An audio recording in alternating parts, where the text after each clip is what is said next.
जीवन एक रेलगाड़ी है, जब तक चलती रहती है लोग आते जाते रहते हैं। कभी तेज चलती है, कभी धीमी चलती है, कभी स्टेशन पर रुकती है। कुछ नए लोग आते हैं, कुछ पुराने उतर जाते हैं, पर सफर चलता रहता है। जब आखिरी स्टेशन आता है तो सब उतर जाते हैं, कोई साथ नहीं रहता। इसी का नाम जीवन है, तो हमेशा चलते रहो। जब अच्छा समय नहीं रहता तो बुरा भी नहीं रहेगा। एक गधे के दाएं बाएं दोनों तरफ बहुत सी घास थी, बीच में गधा था। गधा कभी दाईं ओर जाता और सोचता बाईं तरफ की घास ज्यादा अच्छी है, कभी बाईं ओर जाता और सोचता दाईं तरफ की घास ज्यादा अच्छी है। यूं सोचते सोचते उसकी उम्र बीत गई और वह भूखा ही मर गया। 99% लोग सिर्फ सोचते रहने में अपनी जिंदगी बिता देते हैं। आपको किस दिशा में जाना है, ईमानदारी से खुद को जवाब दीजिए और निकल पड़िए, वरना आप अपनी जिंदगी बर्बाद कर लेंगे और खुद को धोखा देते रहें। हम आपसे अनुरोध करते हैं कि इस वीडियो को अंत तक देखें। यदि आपको हमारा प्रयास पसंद आए तो कृपया वीडियो को लाइक करें और नीचे कमेंट में जय श्री राधे कृष्ण लिखें।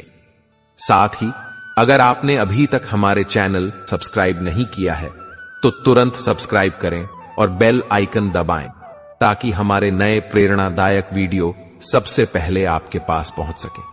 तो चलिए दोस्तों, इस सकारात्मकता से भरे सफर की ओर बढ़ते हैं।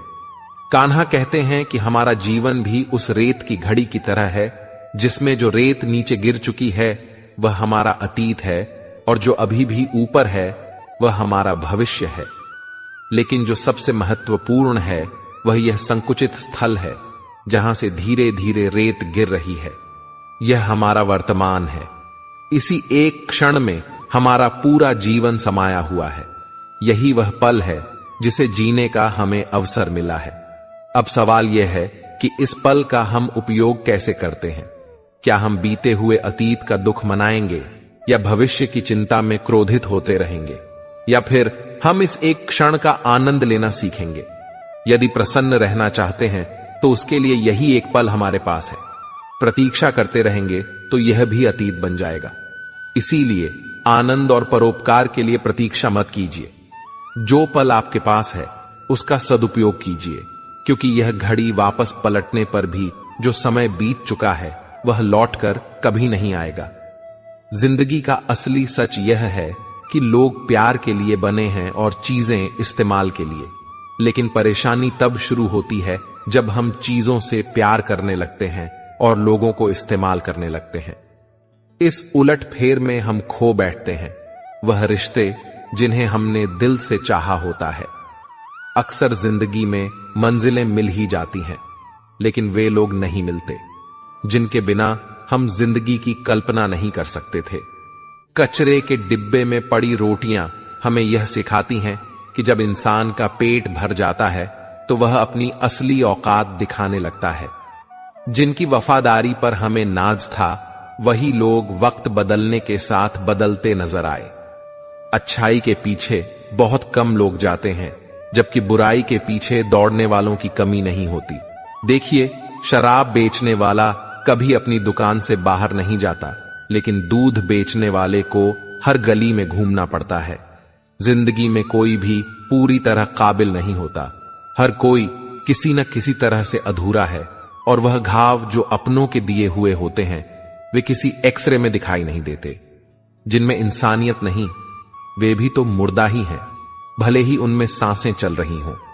कुछ लोग अपनी पूरी जिंदगी उन लोगों के लिए बर्बाद कर देते हैं जिन्हें उनकी कोई परवाह नहीं होती। जिंदगी ने हमें कई सबक सिखाए हैं और इन सब के लिए शुक्रिया है, क्योंकि एक चीज उसने हमें सिखाई है, किसी का दिल दुखाना नहीं।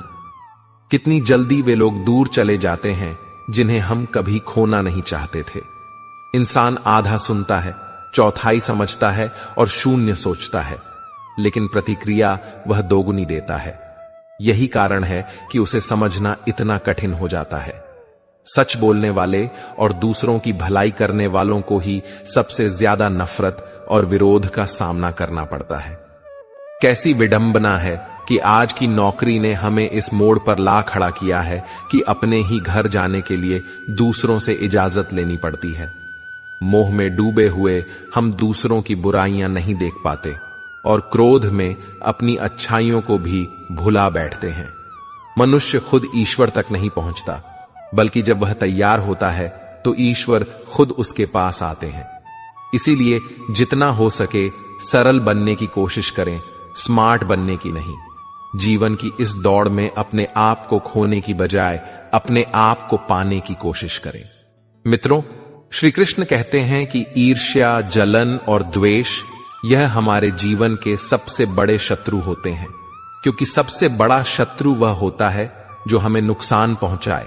और हमारी सबसे बड़ी हानि क्या होती है? समय की हानि। जीवन में हमें जितना समय मिला है वह सीमित है, कोई भी सदा अमर नहीं रहता। जब हम जलन या द्वेष करते हैं तो जो समय हम अपने विकास, प्रगति और सुख में लगा सकते थे वह व्यर्थ चला जाता है। हम अपना कीमती समय उस व्यक्ति के बारे में सोचने में बर्बाद कर देते हैं जिससे हमें ईर्ष्या है। जलन की अग्नि सबसे पहले उसी को जलाती है जो इसे अपने भीतर पालता है, न कि उस व्यक्ति को जिससे हम जलते हैं। तो सोचिए, क्या यह सही है